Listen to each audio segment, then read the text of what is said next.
अस्सलाम वालेकुम नाज़रीन, दिन भर की अहम खबरों और तज्जियों के साथ आज 7 बजे में मैं हूं आपके साथ आसमा इकबाल। नाज़रीन, वफाक में सांझे की हांडी एक बार फिर बीच चौराहे में टूटने का खदशा हो चला है। पीपल्स पार्टी पंजाब हुकूमत से लफ्जी झड़पों के बाद अब धमकी दे रही है कि अगर हुकूमत ने उनके मुतालिबात पूरे न किए तो वो अहम फैसले करने पर मजबूर होगी। आज भी लाहौर में पीपल्स पार्टी की क़यादत के अहम इजलास में पार्टी के शरीक चेयरमैन आसिफ अली जरदारी के सामने पंजाब हुकूमत के रवैये पर शदीद तहफ़्फ़ुज़ात का इजहार किया गया और अपोजिशन बेंचों पर बैठने तक की तजवीज़ दे दी गई। ज़राए कहते हैं कि आसिफ अली जरदारी ने अपनी क़यादत को नवाज शरीफ से बात करने की यकीन दहानी कराई है। इस सूरत हाल में वफाकी हुकूमत में हलचल सी मची दिखाई दे रही है।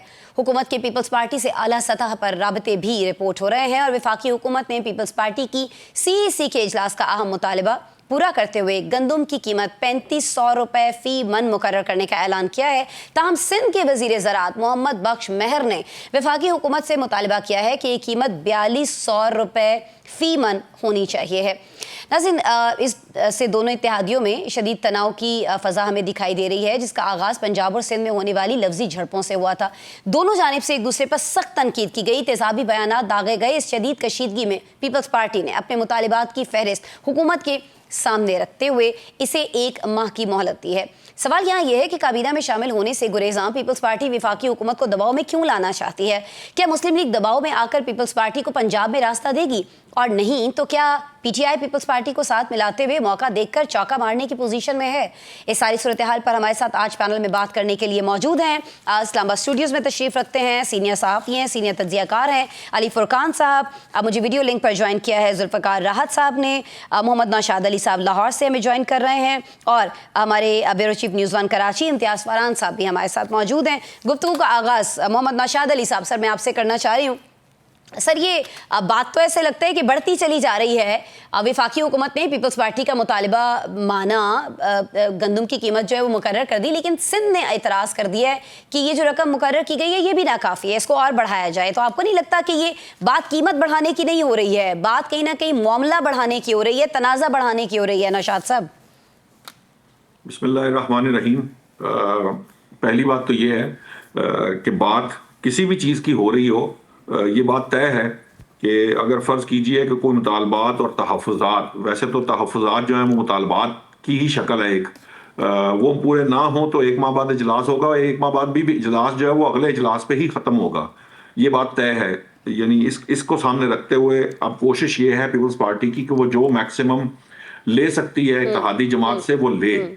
मिसाल के तौर पर अगर गंदम की इमदादी कीमत की बात है, वफाक ने जो कीमत तय की है, यकीनन वहाँ पे एक प्रॉपर वर्किंग पेपर के बाद ये चीज़ें तय होती हैं, ये ऐसे नहीं हो जाती। ये बड़ा मुश्किल है इसको जस्टिफाई करना कि 700 रुपया फी मन जो है वो एक्स्ट्रा कैसे दिया जाए। हाँ, हो सकता है अगर शर्जील मेमन साहब समझते हैं या मुराद अली शाह साहब समझते हैं तो वो कह दें कि गंदम की जो 700 रुपए की ऊपर की कीमत है वो सिंध गवर्नमेंट अदा करेगी, 4200 में हम लेंगे, बाकी सूबे जो है वो अपने तौर पर देखें। जो 2-3 मुतालबात सामने आए थे, बेनज़ीर इनकम सपोर्ट प्रोग्राम वाला मामला है वो भी इनका तय हो गया, बिल माफ करने वाला मामला भी तय हो गया। अब ये जो क्लाइमेट इमरजेंसी वाला मामला, देखिए ये जो इस वक्त सैलाब आया था जिसकी बुनियाद पर बिलावल साहब ने कहा था कि इसमें इसके तहत क्लाइमेट इमरजेंसी नाफिज की जाए, तो वो मुमकिन नहीं है। वो वज़ीर ख़जाना भी कह चुके हैं कि देखिए किसी भी इमरजेंसी नाफिज करने या इंटरनेशनल अपील करने के लिए आपके पास कुछ ऐसी शवाहिद और ऐसी चीज़ें और लेवल मौजूद होना चाहिए जिसकी बुनियाद बनाकर आप जो है कोई इंटरनेशनल कॉल लें या आप यहाँ क्लाइमेट इमरजेंसी नाफिज करें। वैसे तो जो पाकिस्तान के क्लाइमेट के हालात हैं, नो डाउट के उसके अंदर क्लाइमेट इमरजेंसी ना सिर्फ नाफिज होनी चाहिए बल्कि अमली तौर पर नाफिज होनी चाहिए। हमारे यहाँ तालीमी इमरजेंसी भी लगी हुई है जिसका अमली तौर पर आपको कोई कहीं पर कोई चीज़ नज़र नहीं आती, मतलब उसके ऊपर कोई काम होता नज़र नहीं आता। इसी तरह से ये जो बाकी मामलात हैं, बाकी जो गुफ्तगू है ना, ये सिर्फ ज़ेब दास्तां है कि जी ये कर देंगे, वो कर देंगे, यूं हो जाएगा, वो हो जाएगा। ये कुछ भी नहीं होगा, वैसे ही होगा जैसे चल रहा है वैसे ही चलता रहेगा। मामला सिर्फ इतना है कि अभी गिलगित बल्तिस्तान में भी हुकूमत बनाने का मामला है, कुछ इस तरह की चीज़ें होती हैं जिनकी कोशिश की जाती है। पंजाब में जो एक्सेस लेने की कोशिश की जाती है या उनको पेनिट्रेशन का जो मामला है, देखिए बड़ी सिंपल सी बात है, जो इनकी मामलात तय हुए थे वो मामलात इनके जो उसके अकॉर्डिंगली इनसे डील किया गया, नून लीग ने पीपल्स पार्टी को वो दे दिया। अब जो फर्दर की बात की जाती है ना, तो उस सूरत में बड़ा साफ साफ मुस्लिम लीग नून का कहना यह है कि आप जो है वो काबीना का हिस्सा बन जाएं, वफाक में भी और तो हम आपको पंजाब में भी उसके अगेंस्ट जो है जो आप समझते हैं दे देंगे। ये जो इदारों के सरबराहान और दूसरी जो ख्वाहिशात हैं, वो ख्वाहिशात वक्तन फवक्तन ब्लैकमेलिंग के जरिए कुछ कुछ उन्होंने हासिल कर ली हैं, कुछ पेंडिंग भी रखी जाती हैं, जानबूझ के रखी जाती हैं, क्योंकि यही बार्गेनिंग डील होती है इत्तेहादी जमातों के दरमियान, वो डील कर रहे हैं। हाँ, नून लीग की कंफर्टेबिलिटी बहुत ज्यादा बढ़ गई है पहले की निस्बत, जिसकी वजह से नून लीग अब उतनी आसानी से पीपल्स पार्टी के हाथों भी ब्लैकमेल होने की मूड में नजर नहीं आती। और वैसे भी जब ये अल्टीमेटली इन्होंने एक जो रूम है, जो पॉलिटिकल स्पेस है, उसमें कोशिश ये कर रहे हैं कि वो पॉलिटिकल स्पेस में से तीसरी कुव्वत जो पैदा करके पॉलिटिकल स्पेस जिसको ऑक्युपाई कराई गई थी, उसको आहिस्ता आहिस्ता कोशिश करके दोनों जो है वापस खींच लें, ताकि वो जो तीसरी कुव्वत है उसका जो है ना खात्मा बिल खैर हो सके। तो ये ख्वाहिश है, ये मल्टी प्रॉन्ग्ड किस्म की चीजें होती हैं। सियासत इसी चीज का नाम है और इसी में ये कोशिश की जाती है कि आप जो मैक्सिमम ले सकते हैं वो लेंगे और अपने वर्कर के लिए जो फैसिलिटेट करवा सकते करेंगे। ये जब मीटिंग हुई थी प्राइम मिनिस्टर के साथ, उस वक्त भी एक फाइल का, मेरे राय के मुताबिक वो फाइल का पलंदा ही गया था, उनके सामने पलंदा ही रखा गया कि जनाब ये मेहरबानी करें, ये हमारे मुतालबात हैं और अगर ये पूरे ना हो तो हमारे तहफ़्फ़ुज़ात भी नहीं मुतालबात से जुड़े हुए हैं, इनको पूरा करें। ठीक हो गया। अच्छा, आपने वर्कर्स की बात की कि कहीं ना कहीं पार्टी को वर्कर्स की बात भी सुनना होती है।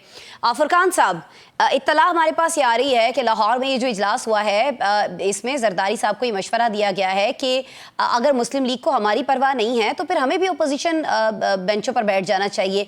जरदारी साहब का कहना है, जरदारी साहब ये मानते हैं कि बहुत ज़्यादा ज़ब्त और तहम्मुल से अब उन्होंने काम ले लिया है, कहीं ना कहीं उनका ज़ब्त का जो पैमाना है वो भी लबरेज होता दिखाई देता है, और बिलावल जरदारी के हवाले से तो ये कहा जा रहा है कि वो जारहाना तर्ज अमल अपनाए हुए हैं। आपको लगता है कि कुछ चेंज आने वाला है, ख़ासतौर पर जब हम इन दोनों के एक गैर फितरी इत्तेहादी, मैं तो कहूँगी इन दोनों पार्टीज़ का, इसमें आपको लगता है कि कुछ चेंजेस आते हुए कुछ आने वाले दिनों में हम देख रहे होंगे? अली साहब, ऐसा लगता नहीं है, क्योंकि बड़ी तब्दीली जो है वो वाक़या होगी वफाक की सतह पर। आप देखिए, पीपल्स पार्टी ये तो कह रही है कि वो 1 माह का टाइम दे रही हैं हुकूमत को, यानी मुस्लिम लीग नून को, लेकिन ये वाज़े नहीं किया उन्होंने कि 1 माह के बाद क्या होगा, वो कौन सा रास्ता लेंगे, वो उनके पास क्या ऑप्शंस हैं, ये अभी तक वाज़े नहीं है। अगरचे ये बातचीत ज़रूर उनकी सेंट्रल एग्जीक्यूटिव कमेटी में हुई। अगर आप इसको थोड़ा सा अगर चले अहाता कर लें हम, बिलफर्ज उनके पास ऑप्शन है कि वो वफाक से अलहदा हो जाएंगे हुकूमत से, तो वफाकी हुकूमत यकीनी तौर पे नहीं रह सकेगी, वो गिर जाएगी। चलें ठीक है, वफाकी हुकूमत गिर जाएगी, उनके जो गिले हैं, जो शिकवे हैं, वो वफाकी हुकूमत से कम और पंजाब की हुकूमत से ज़्यादा हैं। तो पंजाब की हुकूमत तो इनके मरहून मिन्नत नहीं है, मरियम नवाज तो बदस्तूर वज़ीर आला रहेंगी, तो क्या एक नए इलेक्शन की तरफ पीपल्स पार्टी जाना अफोर्ड कर सकती है? तो मेरे ख्याल में ज़मीनी हक़ाइक़ भी शायद इसकी गुंजाइश नहीं है इतनी ज़्यादा कि पीपल्स पार्टी बहुत ज़्यादा आगे जा सके। और पीपल्स पार्टी बहरहाल जो है वो सिस्टम का हिस्सा किसी न किसी ज़रिए से है, अहम जो है वो उनके पास मनसब जो है वो हुकूमत के उनके पास मौजूद है, और वो भी यकीनन खोना नहीं चाहेगी। पीपल्स पार्टी के अंदर ये सोच यकीनन रहेगी। ये अपनी जगह मौजूद है कि पीपल्स पार्टी के रहनुमा, चाहे वो पंजाब के हैं, कश्मीर के हैं, गिलगित के हैं, वो नाराज़ हैं, वो नाला हैं कि उनको वो अहमियत नहीं दी जा रही जितनी उनकी स्पेस या जितनी उनका हिस्सा जो है वो इक़्तिदार में या पार्लियामेंट के अंदर मौजूद है, वो उन्हें नहीं मिल रहा। पंजाब के खास तौर पर चूंकि एक कन्फ्रंटेशन का एक सूरत हाल बन गई, मरियम नवाज ने एलानिया तौर पे उसको कर दिया उसका इजहार, तो वो ज़रा ज़्यादा मसला बन गया। लेकिन मुझे नहीं लगता कि वो मरियम नवाज किसी सूरत भी जो अपनी पोजीशन उन्होंने ली है उससे पीछे हटने को तैयार है, ना ही उनकी जो पंजाब की पार्टी है वो इसको पीछे हटने को तैयार है। लेकिन शहबाज शरीफ के पास ऑप्शन कोई नहीं है कि वो पीपल्स पार्टी को जो है वो राम करने की कोशिश करे। आपने देखा उन्होंने बड़े अच्छे तरीके से जो है वो आसिफ अली जरदारी से मुलाकात की प्रेसिडेंसी में जाके, फिर बिलावल भुट्टो और पीपल्स पार्टी के वफ्द का इस्तकबाल किया।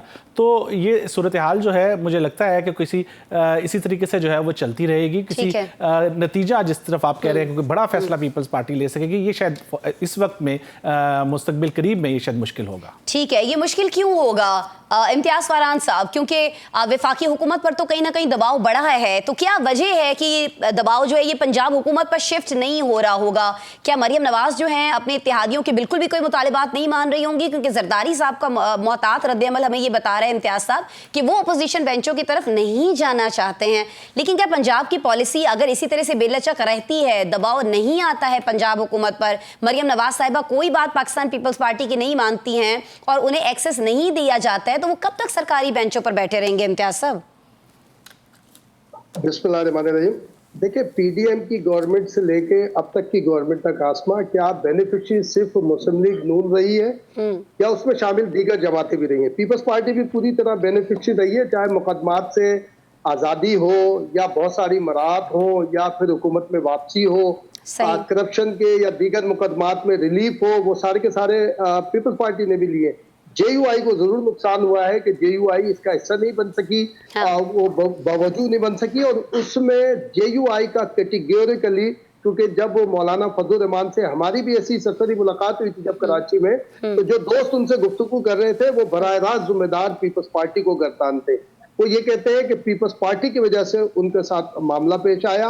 अब वो सदारती इंतखाबात भी कह सकते हैं, और कश्मीर की जो कश्मीर अफेयर की कमेटी है उसके सरबराही की भी बात कर सकते हैं। जो भी करे वो ब्लेम करते हैं पीपल्स पार्टी को, और ये ऑन रिकॉर्ड में ये कह रहा हूँ, क्योंकि जब कमरे के अंदर गुफ्तगू हुई जब थे तो उन्होंने सीधा सीधा इल्जाम किया। तो आपने देखा कि मौलाना फजल रहमान जो कि आसिफ जरदारी साहब के बहुत पर्सनल दोस्त हैं और बहुत करीबी हैं, लेकिन आपने देखा इस टेन्योर में उनकी ज्यादा मुलाकातें आसिफ जरदारी से नहीं हो रही, ना ही कोई उनसे आपस में तखातुब हो रहे हैं, दोनों एक दूसरे से बातचीत कर रहे हैं। तो पीपल्स पार्टी देखे बेनिफिशियरी पूरी तरह से। पहले जो नौशाद भाई ने एक दो बात बता दी, अली ने बताई, अब मुझे बताएं कि माहिदा हुआ क्या था, आपको पता है क्या? मुझे तो नहीं पता कि इनके दरमियान किन नुकात के ऊपर माहिदा हुआ था। अगर झगड़ा आया था तो सैलाब के ऊपर आया था कि जनाब बेनजीर इनकम सपोर्ट के ऊपर करें प्रोग्राम, वो मदद करें, और उन्होंने बोला नहीं जी हम अपना प्रोग्राम करेंगे। जो हो रहा है सही तरीके से हो रहा है, कोई उसके अंदर अभी तक तो कोई शिकायत सामने आई नहीं है इस तरह की। और उसके बाद फिर मीटिंगें भी हुई, उसके बाद क्या एग्रीमेंट हुआ, फिर यहाँ पर जब सीसी की मीटिंग हुई उसके बाद जो एक ब्रीफिंग थी उसमें 1 महीने का जरूर कहा गया कि जनाब हमने मुआहिदा, तो मुआहिदे में है क्या क्या चीज, कि जी क्या क्या चीज है जो पूरी नहीं की गई, उसके बारे में मैं समझता हूँ मुझ समेत मैं नहीं, अगर हो तो आगे जुल्फकार भाई और इसको वजाहत कर दें कि सारी चीज तो किस बात के लिए 1 महीने का टाइम दिया गया है क्या। और उसमें यह था उस वक्त लैंग्वेज के, जनाब हम बेनिफिशियरी नहीं है, हमने कोई ना हुकूमत में शामिल होना चाहते हैं, ना हमने हुकूमती कोई मराहत ली है। तो मैं समझता हूँ कि सदारती ओहदा और दीगर जो ओहदे हैं वो चेयरमैन सेनेट जो आईनी ओहदे हैं, वो मैं समझता हूँ कि एक ज्वाइंट ऑपरेशन था, एक दूसरे को सपोर्ट की गई तो ये इलेक्शन हुए, अदरवाइज तो कुछ भी नहीं हुआ। अब दूसरी जो अली एक बात कह रहे थे, बात बिल्कुल सही है कि अगर फेडरल गवर्नमेंट खतरे में होती भी है तो वो क्या पंजाब में शिफ्ट होगा मामला या नहीं होगा? अगर नहीं होगा तो फिर फायदा क्या होगा, किस तरह से होगा?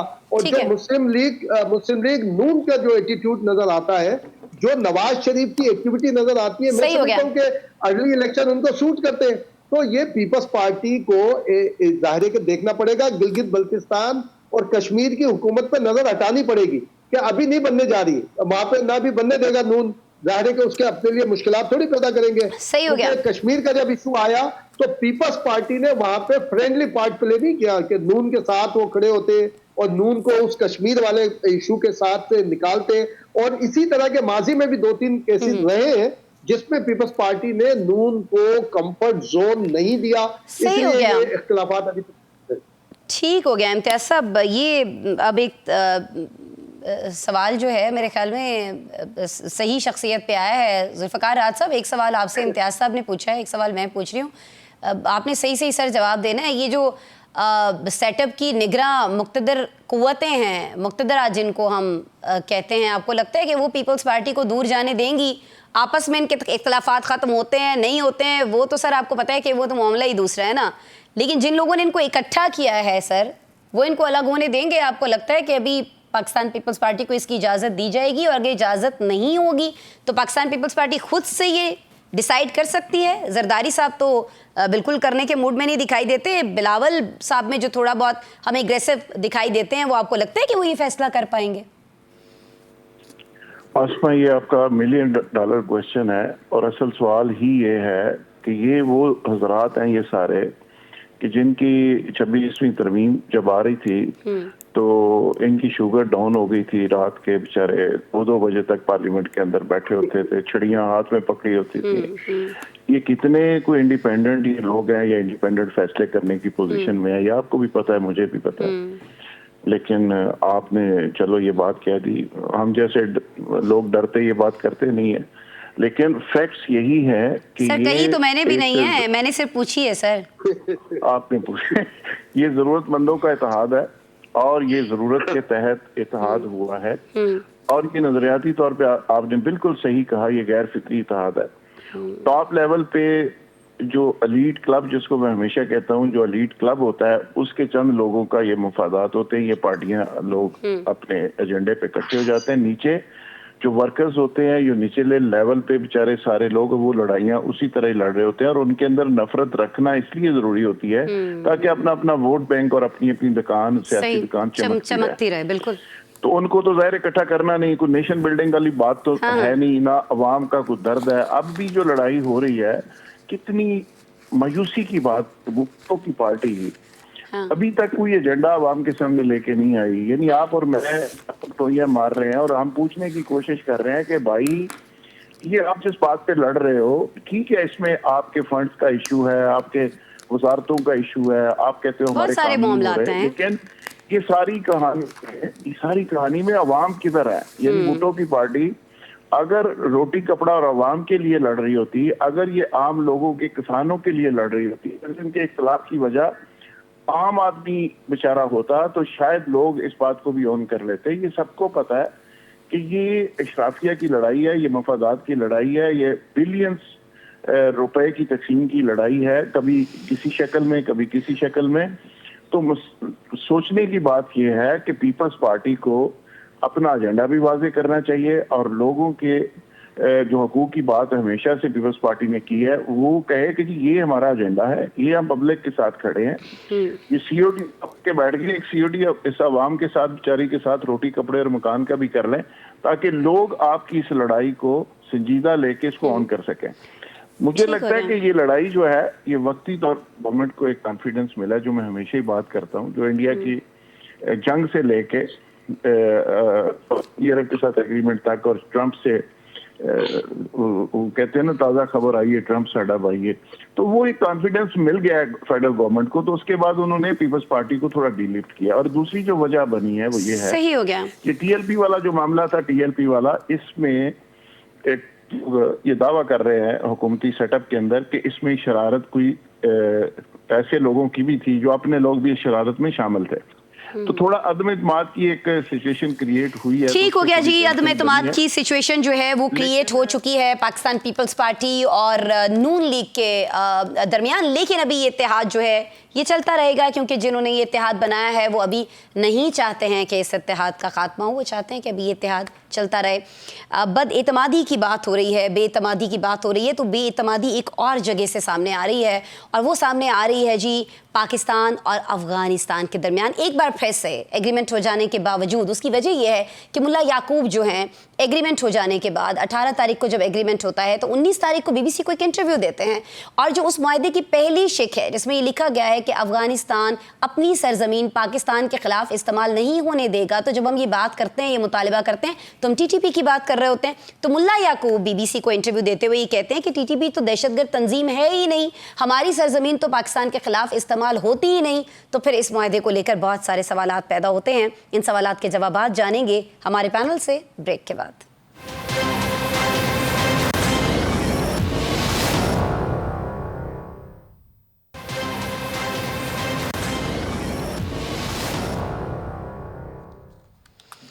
वेलकम बैक जी। प्रोग्राम में अब हम बात करने जा रहे हैं सरहद पार होने वाले एक मुआहदे की, जिसका बराह रास्त ताल्लुक हम और हमारी सरहदों में अमन व अमान से है।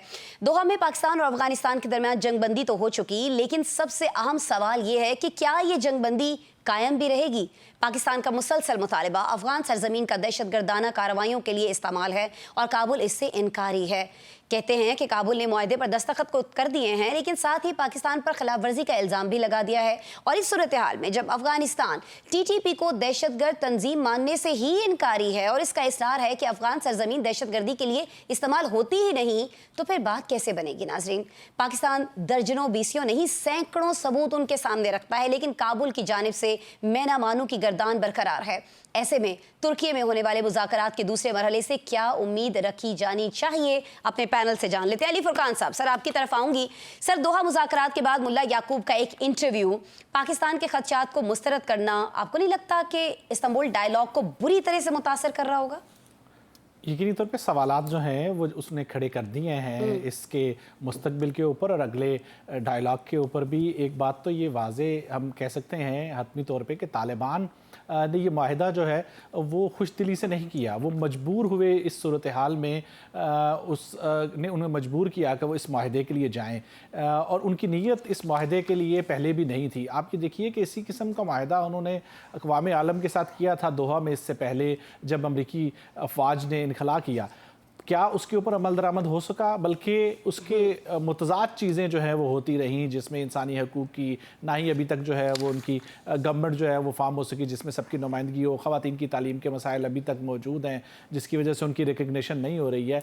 अब ये जो सूरत हाल थी उन्हें अंदाज़ा हो रहा था कि पाकिस्तान जिस पोजीशन में चला गया है उसमें उनके पास कोई और रास्ता नहीं है और खित्ते के ममालिक जो हैं वो भी अपने तहफ़्फ़ुज़ात का इजहार कर रहे थे। आप देखिए ईरान की स्टेटमेंट, उसमें वाज़े तौर पे TTP का जिक्र किया गया है। उसमें कहा गया है कि TTP वहाँ मौजूद है, जैश उल अदल वहाँ मौजूद है, दाइश अफगानिस्तान में मौजूद है। ये पाकिस्तान नहीं कह रहा, ये ईरान का बयान कह रहा है। मॉस्को से जो बयान जारी हुआ उसने उस तशवीश का इजहार किया।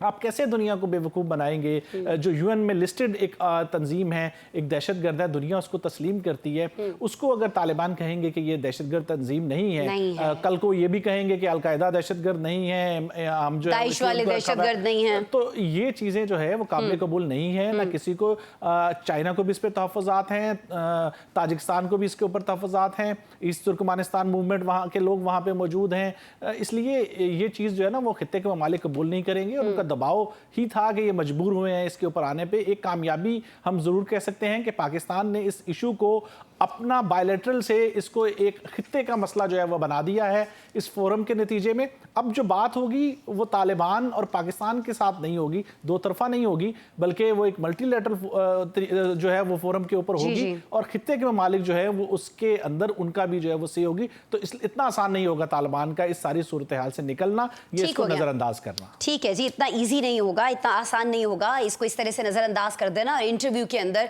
इतनी बड़ी बात कर देना। मामलात बहुत सारे जो डिसाइड हो चुके हैं उन पर अमल दरामद करना होगा। नहीं करेंगे तो फिर से वही सिचुएशन क्रिएट होगी जिसके बाद वो बहुत सारे ममालिक को इंटरवीन करने के लिए रिक्वेस्ट भी करते रहे और फिर ये मुआहदा करने पर मजबूर भी हुए। इम्तियाज़ फरहान साहब, सर मुल्ला याकूब का ये इंटरव्यू जिसकी हम बात कर रहे हैं उसमें वो कहते ये हैं, फरमाते ये हैं कि हमने अमरीकी हमलों के बाद अलकायदा के साथ ताल्लुकात ख़त्म कर लिए, दाइश को ख़त्म करने का भी वो दावा कर रहे हैं। लेकिन सर जब उनसे TTP की बात की जाती है तो क्यों वो इस तरह के बयान देते हैं? क्यों उनको कंट्रोल नहीं करना चाहते हैं? क्यों उन्हें क्लीन चिट देते दिखाई देते हैं? सर वजह क्या है इसके पीछे? आसमा देखें, अगर माजी में जाएंगे ना तो तालिबान से पहले मुजाहिदीन का दौर था, तो उसमें भी एक से जायद ऐसे माहिदे के जो खाने काबा के अंदर बैठकर किए गए थे, जो खुद रिपोर्ट किए इन्होंने कि ये माहिदा उन मुजाहिदीन वॉरलॉर्ड्स के दरमियान खाने काबा में बैठ के हुए थे, तो उस पर भी इम्प्लीमेंट नहीं हुआ था। तो उसके ऊपर हमें तो जाहिर है कि जो अभी अली बोल रहे हैं तो बात ठीक है कि जी अब वो ये चला गया, हमारे दूसरे ममालिक भी इसके अंदर जाहिर के शामिल हो गए, टर्की भी है, ईरान भी है। और ईरान के बॉर्डर पर कुछ रोज पहले क्या वाकया हुआ था, ईरान ने क्या बिहेव किया था, उन्हें सीधा करके दिखाया, सीधा सा। और पाकिस्तान ने जो कुछ किया वो बता दिया कि अगर अफगानिस्तान में सुपर पावर्स को शिकस्त हुई थी, नेटो को शिकस्त हुई थी, तो उसके बिहाइंड मास्टरमाइंड पाकिस्तान था। पाकिस्तान के वो इंजीनियर्स थे कि जो पाकिस्तान की यूनिवर्सिटी में पढ़े, पाकिस्तान के शनाख्ती कार्ड होल्डर थे, पाकिस्तान के सिटीजन थे, ये सारे वहां पर मौजूद नहीं थे, एज कमांडर ऑपरेट करते थे, अदरवाइज नहीं थे। एक में जामिया रशीदिया के आजकल सोशल मीडिया पर उनका इंटरव्यू चल रहा है, आई थिंक मौलाना अब्दुल रहीम साहब का, वो सारी सूरत हाल बता रहे कि कहाँ पर तालिबान ने बिट्रे किया, कहाँ ये जो इस वक्त तालिबान रजीम वहाँ अफगानिस्तान में मौजूद है, उन्होंने कहाँ बिट्रे किया। खुद उनसे जो यहाँ पर ये जो मुल्ला याकूब की बात कर रहे हैं, उन्होंने भी पाकिस्तान में तालीम हासिल की, यहीं पर सारी चीजें पले बढ़े और वहां गए। तो ये कोई मैं समझता हूँ कोई वो गैर मामूली बात नहीं कर रहे, उन्होंने हमेशा इसी तरह के मामला हुए हैं। लेकिन जो पाकिस्तान ने कार्रवाई की उसने बता दिया कि काबुल एक्सिस में है, हम खुद भी अपने दहशत गर्दों के ठिकाने खत्म कर सकते हैं। लेकिन जो अफगानिस्तान का एक खास जो सूरत हाल है, जोग्राफिकल कंडीशन है ना, उसमें सिर्फ तालिबान का होल्ड नहीं है। वहां पर आप दोस्तन के इलाके में जाएंगे, अहमद शाह मसूद और ताजिक अजबिक जहां पर असर रसूख रखते हैं वहां पर आप जाएंगे तो आपको लगेगा कि आप यूरोप के अंदर घूम रहे हैं, आपको लगेगा कि बिल्कुल ब्राइट माइंड के लोग यहाँ पर रहते हैं और बिल्कुल माजी का आपको काबुल नजर आएगा वहां पे। ये अगर पाकिस्तान से जो नथी जो कंधार, काबुल और ये पकेतिया वगैरह साइड जो ये 6-7 हमारे सूबे जो हैं, ये आपको लगेगा कि बहुत रिजिड स्टाइल में, और यहीं पर सबसे ज्यादा शिकायत है कि हिंदुस्तान के जो एम्बेसीज बनाए, कॉन्सुलेट खाने बनाए गए थे इन्हीं पाकिस्तान से मुल्का इलाकों में बनाए गए, और यही पनाहगाहों की सबसे ज्यादा शिकायत है। तो मैं समझता हूँ कि पाकिस्तान को इसको रिव्यू करना चाहिए, टर्की वाले बातचीत से पहले इस बारे में अपना एक ओपन बुक करना चाहिए। और मेरी इसमें तजवीज ये होगी, हम दोस्तों को भी हमने यहाँ पर भी बोला है कि चाहे तो मौलाना फजलुर रहमान साहब से भी कहा जा सकता है कि जो पाकिस्तान में जो बड़े बड़े दारुल उलूम है जहां पर इन तालिबान ने तरबियत पाई है, तो उनके जो मोहतमीम हज़रात हैं जो खुद भी शिकायत रखते हैं, उनके ऊपर एक कॉन्फ्रेंस जरूर बुलाएं और उनसे इसका जो भी वे आउट है वो लेके, और बात वही है ये बड़ा इम्पोर्टेंट है, ये बड़ा इम्पोर्टेंट पॉइंट है। और इस पे यकीनन अफगानियों को निकालने वाली आसमान जो कार्रवाई है वो खत्म नहीं होनी चाहिए। जंग बंदी हुई है, बाकी काम कंटिन्यू होना चाहिए। इंशाल्लाह पाकिस्तान माशी तौर पर भी फले फूलेगा। ठीक है, ये लोग अपना किरदार अदा कर सकते हैं। जुल्फ़िकार राहत साहब, जब मदारिस की बात होती है, वहाँ के मोहतरम हजरात की बात होती है, जब हमारी मजहबी शख्सियात की बड़े नामों की बात होती है, अपना किरदार अदा कर सकते हैं, तो ये फरमा दीजिएगा कि उन्हें ये किरदार अदा करने से क्या चीज़ रोक रही है? ये बात कोई आज से तो नहीं की जा रही ना, ये बात तो बहुत पहले से की जा रही है, जिसका भी इम्तियाज़ फरहान साहब जिक्र फरमा रहे थे। सर, ये फिर जब किरदार की बात हो रही है तो ये भी फरमा दीजिएगा कि क्या इस तनाव में, इस सारी सिचुएशन में हमारा दोस्त मुल्क चीन वो किरदार अदा करता आपको दिखाई देता है जुल्फ़िकार साहब, जिसकी हमें तवक्को होनी चाहिए, तवक्को है इनफैक्ट? आसपा देखें, ये सारा कुछ आपने करके देख लिया। आपने कोई 800 फ्लैग स्टाफ मीटिंग्स की, 200 दफा सफारती कोशिशें की, आपने उलमा की एक पूरा डेलीगेशन भेज के देखा, सफारती सतह पे चाइना को इन्वॉल्व किया, चाइना ने उनसे बाकायदा बैठ के बात की कि आओ हम ट्रेड करते हैं, पाकिस्तान को साथ लेते हैं और हम सी पैक एक्सटेंड करते हैं और एशियाई रियासतों तक लेके जाते हैं, और आप थोड़ा सा इसमें कोई अक्लमंदी का मुजाहरा करें। फिर ईरान ने उनको पेशकश की, फिर पाकिस्तान ने बाकायदा बैठ के उनके साथ पेशकश की, और पाकिस्तान ने कहा कि हम सारा इंफ्रास्ट्रक्चर डेवलप करते हैं और एशियाई रियासतों तक यहाँ से एक्सेस आप हमें दें और हम मिल के एक अच्छे हमसाये की तरह रहते हैं। तो ये सारी कोशिशें आपने करके देखी। इवन फजलुर रहमान साहब डेलीगेशन लेके गए, उलमा इकराम गए, और ये सारे लोग वो हैं जो यहाँ पे क्वार्टर 9-9 साल की उम्र में आए, यहाँ पे पले बढ़े, हमारे मदरसे में रहे, यहाँ के शनाख्ती कार्ड और पासपोर्ट इनको मिले, पूरी दुनिया ने इनको इज्जत दी, फिर ये वापस गए, फिर आपकी मदद से वहां पे इनकी गवर्नमेंट बनी। तो ये सारा कुछ के बाद अगर वो आंखें आपको दिखा रहे हैं तो आप रूट कॉज में जाएं कि वजह क्या है। वजह वही है जो पाकिस्तान ने लेट समझी है। अच्छा, हमें तो खैर बहुत पहले से अंदाजा था कि इनका इलाज क्या है। इलाज इनका हमेशा से एक ही रहा है, या तो इनको आप पैसे दें, वो पैसे लेके काम करते हैं, जो हमेशा से उन्होंने किया, काफिलों को लूटने से लेके ये इसी तरह की चोर बाजारी का ये हिस्सा रहे हैं। कभी भी वो गवर्नेंस मॉडल को ना समझे हैं, ना उन्होंने अब वो गवर्नेंस के मॉडल पे जाना है। वो तो दिहाड़ी लगाने वाले लोग हैं। तो दूसरा इनका तरीका ये है कि इनको जरा ऊपर से जरा मारे इनके सर के ऊपर।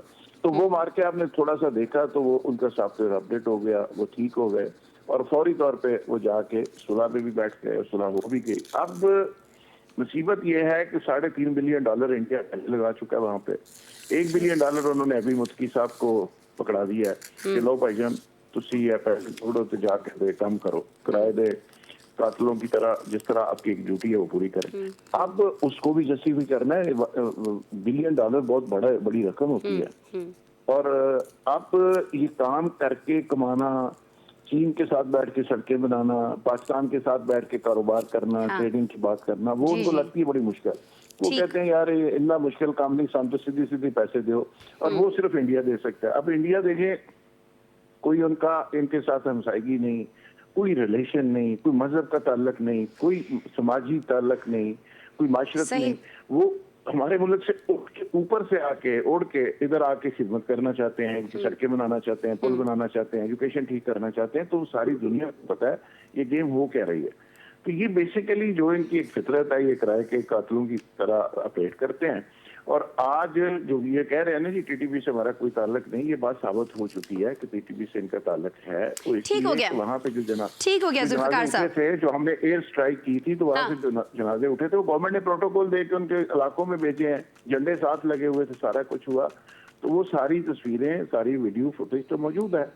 तो इसलिए ये मेरे ख्याल में डबल स्टैंडर्ड का मतलब ठीक है, नहीं। ठीक है, डबल स्टैंडर्ड्स। और डबल स्टैंडर्ड्स जो हैं वो इस एग्रीमेंट के बाद भी हमें दिखाई दे रहे हैं कि एक तरफ आप एग्रीमेंट कर लेते हैं, फिर जब आप इंटरव्यू देते हैं तो आप कुछ और बातें कर रहे होते हैं। और जब इस एग्रीमेंट की हम बात करते हैं नौशाद साहब, तो जैसे पहली शिक की मैंने बात की कि जी आप जो है अपनी सरजमीन को इस्तेमाल नहीं होने देंगे पाकिस्तान के खिलाफ, वहीं अफगानिस्तान की तरफ से ये शिक शामिल की गई है कि जी जो पाकिस्तान के अंदर मुहाजिरीन मौजूद हैं अफगान, उनको उसी तरह से ट्रीट किया जाएगा, उनकी उसी तरह से खिदमत की जाएगी, उनका उसी तरह से ख्याल रखा जाएगा जैसे इस कशीदगी से पहले रखा जा रहा था। तो सर मुझे ये समझा दीजिएगा कि क्या पाकिस्तान को इस मुआहदे के बाद भी अफगान मुहाजिरीन की वापसी की जो पॉलिसी है वो जारी रखनी चाहिए है, या ये जो शिक है कि आप उसी तरह से ख्याल रखेंगे, इसमें कहीं ना कहीं ये मामला भी तय पाया है कि आप उनको वापस नहीं भेज रहे होंगे? नौशाद साहब। नहीं, इस तरह की कोई चीज नहीं है। ये पॉलिसी जो है ये तयशुदा है और उनको मालूम है और उन्होंने इसे कबूल कर चुका है अफगानिस्तान। ये ऐसी बात नहीं है कि वो, उनका मकसद सिर्फ ये है कि कोई एक्स्ट्रा ऑर्डिनरीली उनको जो है क्रैकडाउन करके उनको जो भेड़ बकरियों की तरह लाद के उनको यहाँ ना फेंका जाए। जिस प्रोसेस के तहत पहले चल रहा था उनकी वापसी का मामला, उसी तरह से उनको वापस भेजा जाए। सो ये तो तय है कि इसके अंदर, इस पॉलिसी में कोई तब्दीली का कोई ना कोई गुंजाइश है, ना कोई इसके अंदर कोई तब्दीली आएगी। ये उसी तरह ही वापस जाएंगे। और ये इसलिए भी आप देख सकते हैं कि आपके सामने जो अफगान बस्ती कराची में खाली कराई गई है, प्लस ये है कि जो प्रोसेस है वो अभी भी उसी तरह से जारी है। यकीनन बॉर्डर बंद है, तो कुछ जब वो नॉर्मलाइज होगा तो उसी तरह से लोग जाते हुए आपको नजर आएंगे। जो बात आप कह रही है ना, देखिए ये इसमें थोड़ी सी ना प्रॉब्लम है, समझने वाली जो बात है। बात ये है कि जिन लोगों के ताउन से अफगान तालिबान अफगानिस्तान में हुकूमत बनाने की पोजीशन में आए, वो ये चाहते हैं कि वो उनको साथ ताउन करे अफगान तालिबान, कि वो पाकिस्तान के अंदर एक मखसूस हिस्से पे अपनी खिलाफत कायम कर सके। ये उनके नजरिए की, जिसे कह लीजिए कि उनके दरमियान एक कंसेंसस है कि वहां आपकी हुकूमत बनाने के लिए हमने आपको मदद की, आप यहाँ हुकूमत बनाने के लिए हमें मदद करें। अब इसके गिर्द घूमती है हर चीज। पाकिस्तान इसकी इजाजत नहीं दे सकता। अभी इन्होंने ड्यूरल लाइन का इशू उठाया, ड्यूरल लाइन का मसला बहुत पहले सेटल हो चुका है, उसके ऊपर कोई बहस नहीं की जा सकती, ना उसकी कोई सिस्टम है, क्योंकि वो तो ब्रिटिश रूलर्स ने ही कह दिया था उनको कि ये मामला बहुत पहले सेटल हो चुका। सो प्रॉब्लम कहां है? प्रॉब्लम ये है कि यहां जो हमारे यहां उनकी सपोर्ट है, जो आपके केपीके में उनकी सपोर्ट है, इसी तरह अफगानिस्तान में उनकी सपोर्ट मौजूद है। अब वो चाहते हुए भी अगर फर्ज कीजिए कि वो उनसे दागे मुफारकत देने की कोशिश करें, तो होगा क्या? होगा ये कि जो टीटीपी है वो उल्टा अफगान तालिबान के अगेंस्ट चली जाएगी। इसीलिए अब बाज जगहों के ऊपर आप ये देख रहे हैं कि ये बात की जा रही है कि अगर अफगान तालिबान ये रिस्क लेने के लिए तैयार नहीं है, तो अल्टीमेटली क्या होगा कि हुकूमत, जो अफगान तालिबान की हुकूमत है, उसका धड़ तख्ता कर दिया जाए, उसकी हुकूमत खत्म कर दी जाए। क्यों? क्योंकि ये कोई एक जगह की हुकूमत नहीं है, तो बड़ी छोटी सी हुकूमत है। काबुल और एक दो एरियाज के ऊपर इनका कंट्रोल है, बाकी तो किसी एरिया पे इनका कंट्रोल है ही नहीं। सही हो गया। तो कोई एक ग्रोह तो है नहीं, और वो सारे के सारे अफगान तालिबान का तख्ता उलटना चाहते हैं। तो अगर अफगान तालिबान को ये बात समझ में ना आई, तो मोस्ट प्रोबेबली ये तख्ता, ये हुकूमत से भी जाएंगे, और उसके बाद फिर जो क्रैकडाउन होगा उसके अंदर ना सिर्फ टीटीपी होगी, बल्कि दाइश और ये जो अफगान तालिबान है, इनके ऊपर भी सख्त क्रैकडाउन हो सकता है। ठीक है जी, सख्त क्रैकडाउन इनके ऊपर हो सकता है। ब्रेक लेते हैं प्रोग्राम में। और जब सख्ती की बात हो रही है, तो एक जगह जहां हमें सख्ती कम होती दिखाई नहीं देती है, एक बहुत बड़े एग्रीमेंट के हो जाने के बावजूद, वो जगह है जी गाज़ा, जहां इसराइली बमबारी अभी भी जारी है। उस एक बड़े मुआहदे के बाद, जिसके बाद कहा जा रहा था कि क्योंकि इसमें अब गारंटर जो है वो अमेरिका है, और अमेरिका ये चाह रहा है, ट्रंप ये चाह रहे हैं कि अब यहाँ पर अमन कायम हो, तो अब यहाँ पर बमबारी का और ये सारा सिलसिला रुक जाएगा। और लोग बड़े अरसे के बाद अपने घरों पर इस उम्मीद से लौटे थे। हमने बहुत सारे फुटेजेस देखे, बहुत सारे मनाजिर देखे कि जी अब हम अपने घर आ गए हैं, सुकून से सोएंगे, सुकून से जिएंगे। लेकिन जी सुकून नहीं है गाज़ा वालों के नसीब में अभी तक। क्या मामला चल रहा है? क्यों एक बार फिर हमास के बहाने यहाँ पर इसराइल की जानिब से बर्बरियत बपा की गई है? इसको डिस्कस करते हैं ब्रेक के बाद।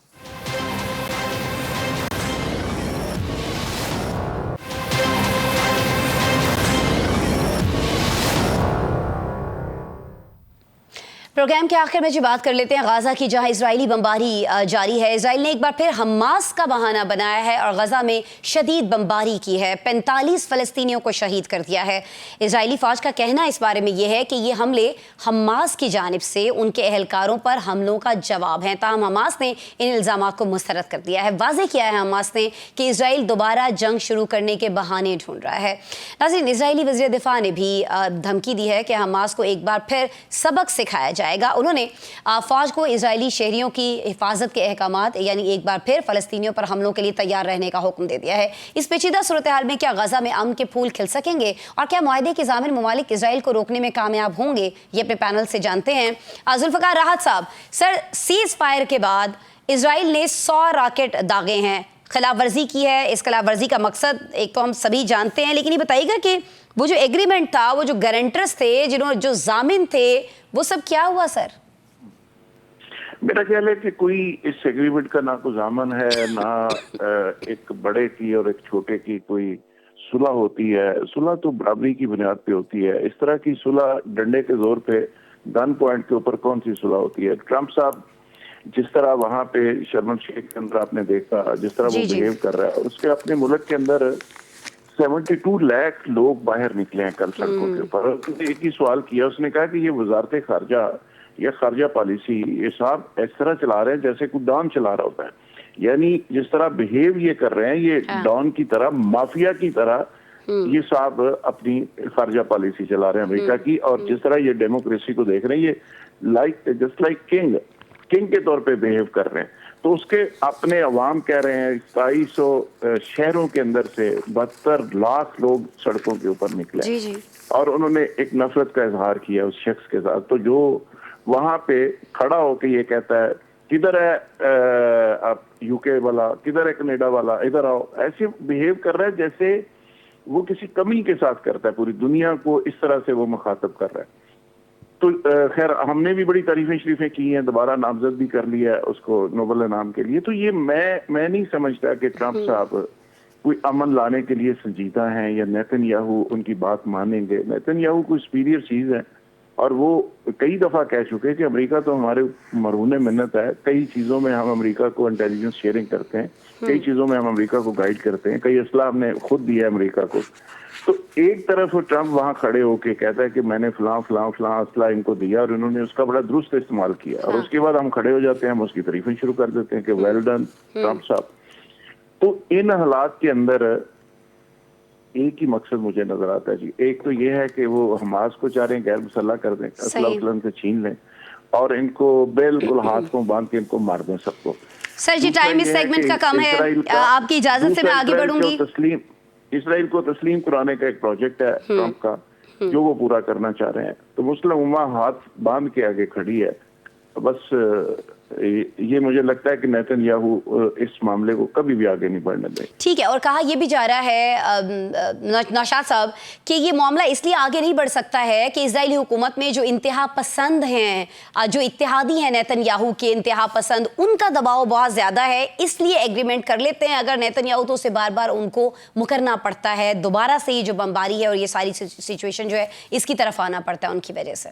ये बात तो दुरुस्त है कि जो वहाँ की जैसे कहते हैं राइट विंग कह लीजिए या एक्सट्रीमिस्ट जो वहाँ के हैं, वो नेतन्याहू पे बहुत प्रेशर देते हैं। लेकिन आपने वो जैरेड कुशनर का जो बयान है ना, वो बड़ा इंपॉर्टेंट है। जो ट्रंप साहब के दामाद हैं, वो विटकॉफ के साथ गए हैं वहाँ, स्टीव विटकॉफ के साथ। तो वो उनका कहना ये है कि ये अगर इसराइल मशरिक वस्ता में रहना चाहता है और आराम से रहना चाहता है, तो फिर उसके लिए जरूरी है कि वो फलस्तीनियों को उनका जो है ना रूम दे, यानी उसके लिए स्पेस पैदा करे। अगर स्पेस पैदा नहीं करेगा तो ये उसके लिए बड़ा मुश्किल हो जाएगा। मैं आपको एक बात बताऊं, ये ठीक है सारी गुफ्तगू जो भी है, लेकिन एक इंपॉर्टेंट पहलू यहाँ पे भी आपने देखा था कि जो इत्तेहादी थे, मगरबी इत्तेहादी, मां सिवाय अमेरिका के, वो तमाम इत्तेहादी इसराइल से थोड़ा हट गए थे, क्योंकि जब उन्हें ये लगा कि ये तो फलस्तीन को गजब करने के चक्कर में है, ये तो उसको हजम करने के चक्कर में है, तो वहां जो मगरबी इत्तेहादी कुव्वतें हैं वो इसराइल के खिलाफ खड़ी हो गई थी और उन्होंने इस मुआहदे के लिए खासा प्रेशर डाला है। एक बात याद रखें, ये बड़ी थिन रोप है। अगर फर्ज कर लीजिए ये जो जिस किंग की बात हो रही है वो वाकयातन उनका रवैया इसी तरह का है, वो जो किंग है, अगर फर्ज कीजिए किसी वजह से वो इसराइल के खिलाफ हो गए या उन्होंने भी साथ छोड़ दिया इसराइल का, तो फिर इसराइल के लिए बड़ी मुश्किलात पैदा हो जाएंगी, क्योंकि वो सिर्फ मुश्किलात ये नहीं है कि जो कोई उनके फौजियों का मसला आएगा, वो इकोनॉमिक जो माशी मामलात हैं ये उससे भी जुड़ी हुई हैं, फिर असलहे से जुड़ी हुई हैं, फिर बहुत सारी चीजों से जुड़ी हुई हैं। और अगर ऐसा कोई मौका आया तो बहुत से ममालिक ऐसे हैं, नॉन मुस्लिम ममालिक भी, जो इसराइल को किसी सूरत जो है वो देखकर राजी नहीं है, क्योंकि इसराइल ने उनके बहुत सारे मामलात के अंदर दखल अंदाजी भी की है, और इसराइल ने वहां पर उनके साथ जो है वो एक तरह से जो कह लीजिए कि ज्यादती कर रखी है, जिसकी बुनियाद पर वो उसके मुखालफत करते हैं, और उस सूरत के अंदर इसराइल के लिए मुश्किलात बहुत बढ़ जाएंगी। सर जी, टाइम मेरे पास कम है, आप बिल्कुल वजह फरमा रहे हैं कि बहुत सारे ममालिक की हिमायत दरकार है इसराइल को। अली फुरकान साहब, क्या आप समझते हैं कि इसराइल जो है वो सीज फायर पर अमल के लिए मुस्लिम ममालिक से सिफारती ताल्लुकात का मुतालिबा कर सकता है, और अगर वो ऐसा करता है तो क्या इसे तस्लीम किया जाएगा? मेरा नहीं ख्याल कि ये इस किस्म की कोई शिक जो है या इस किस्म का मुतालबा इसराइल की तरफ से आएगा और इसको जो है वो मुस्लिम दुनिया अहमियत देगी। अगरचे अभी इस माहदे के बहुत सारे नुकात ऐसे हैं जो वो सामने नहीं आए हैं, वो सामने आना अभी बाकी हैं, लेकिन उससे पहले ही इसके ऊपर जिस तरह तशवीश या इसके ऊपर खदशात का इजहार किया जा रहा था, वो खदशात दुरुस्त साबित हुए कि इसराइल ने उसको तस्लीम उस तरीके से नहीं किया मुकम्मल तौर पर। लेकिन बहरहाल कुछ जो है इसमें कमी आना, उसकी शिद्दत में कमी आना, कुछ वक्फा आना, ये भी इसको जो है वो समझते हैं एक बेहतरी, एक कामयाबी को ज़रूर इसको तस्वर किया जा सकता है। जो पहलू जिसका जिक्र नौशाद साहब ने किया है, जेरेड कुशनर का जो बयान है, मैं समझता हूँ कि इस बयान को आप ट्रंप का बयान तस्वर करें, और ये आप समझें कि ट्रंप जो है वो कह रहे हैं इसराइल को कि आप अब जो है वो रुक जाएं, अब थम जाएं, अगर मज़ीद आपने जो है वो अगर कोई सूरत हाल आगे पैदा की तो मेरी नज़र में ट्रंप ही शायद वो वाहिद अमरीकी सदर हो सकते हैं अमरीकी तारीख में जो इसराइल से अपनी पुश्तपनाही हटा सकते हैं, और अगर अमेरिका की पुश्तपनाही इसराइल से हट जाती है तो उसकी अपनी सालमियत बड़ी शदीद ख़तरे में जो है वो चली जाएगी। तो ये मेरे ख्याल में इसराइल के लिए काबिल कबूल नहीं होगा, इस सिचुएशन ये अफोर्ड नहीं कर सकता नेतन्याहू किसी सूरत में। लेकिन नेतन्याहू को ये सूरत हाल जो है वो किसी न किसी सूरत में जारी रखना इसलिए सूट करता है कि अगर वहाँ पर अमन आता है तो ये उनके इक़्तिदार के लिए, उनकी अपने बका के लिए जो है वो बहुत सारे सवालात और बहुत सारे ख़तरात पैदा कर देगा। इसलिए नेतन्याहू ये अफोर्ड नहीं कर पा रहे कि वो सूरत हाल को मुकम्मल तौर पर मामूल पे लाएं, क्योंकि वो बहुत सारे जो है वो दाखिली भी और आलमी सतह के भी बहुत सारे मसाइल जो है वो उन्होंने उनको घेर रखा हुआ है। तो फिर अगर सिचुएशन यही है इम्तियाज़ फरहान साहब, तो खुदा न खास्ता ये समझा जाए कि अमन अभी मुमकिन नहीं है, नेतन्याहू के होते हुए तो कम अज़ कम मुमकिन नहीं है फ़लस्तीन के अंदर। सर देखिए, शर्मुल शेख का जो मायदा उसमें शर्म का पहलू यकीनन सामने आएगा, क्योंकि इतने ममालिक जो एक साथ जमा हुए, एग्रीमेंट हुआ, सारी चीजें हुई, वो इम्प्लीमेंट होना है नेतन्याहू की मौजूदगी में भी, और अगर जरूरत पड़ी तो इस बात के भी इम्कानात हैं कि उसको रिमूव करने का मामला भी आगे दोहराया जाए या चलाया जाए या बढ़ाया जाए। और देखें, ये जो वाकया आपने देखा 2 से 3 दिन इम्प्लीमेंट हुआ है इसके ऊपर, और बड़े भरपूर तरीके से हुआ है, चाहे कैदियों की आजादी हो या रिहेबिलिटेशन है। बात यह है कि वो हमास ट्रेप में नहीं आई इस मरतबा। जो उन्होंने जो अटेम्प्ट किया वो उनको ये एज्यूम किया उन्होंने कि ये हमास के रजाकार है, जबकि हमास इस वक्त बड़ी स्ट्रेटेजी के साथ चल रही है सामने कि वो अपने रजाकार सामने नहीं ला रही, अपने लोगों को सामने नहीं लाई, और ये जो आम रजाकार हैं या जो वॉलंटियर्स हैं वो ये काम कर रहे थे। तो यहाँ पर भी सुख्ती हुई है नेतन्याहू को, और उन्होंने जो ये जो भी अटेम्प्ट किया, ऑपरेशन किया, तो वो जो शहादतें हुई हैं उसमें वो नंबर ऑफ जो हमास जो है उनको नहीं प्रोड्यूस कर सके। इस बारे में भी क्वेश्चन हो रहा है जो भी इंटरनेशनली, कि अगर आप ये कह रहे हैं कि हमास एक्टिव हो गई है दोबारा, वो हमारे एहलकारों पर हमले कर रही है, तो उसको प्रूव नहीं कर पाए वो, इसलिए कि एक ट्रैप में आके ये इसराइल ने हमास के हवाले से उसने एक अटेम्प्ट किया। मैं समझ रहा हूँ कि आइंदा 1-2 दिन में इसमें पेशबंदी होगी और सारी चीजें मजीद काबू की तरफ जाएंगी। नहीं तो मामलात वही है जो उनके दामाद ने कहा है, जो भी नौशाद भाई ने बताया, वो कहीं ना कहीं इम्प्लीमेंट होगा, और विद इन वीक भी हो सकता है और विद फ्यू डेज भी हो सकता है। ठीक हो गया, बहुत शुक्रिया इम्तियाज़ फरहान साहब आपका, जुल्फ़िकार राहत साहब आप हमारे साथ मौजूद थे, अली फुरकान साहब और मोहम्मद नौशाद अली साहब, बहुत शुक्रिया आप तमाम लोगों के वक्त का। नाज़रीन, आपने प्रोग्राम देखा, अपना बहुत सारा ख्याल रखिएगा, कल आपसे दोबारा मुलाकात हो रही होगी। अल्लाह ने के बाद।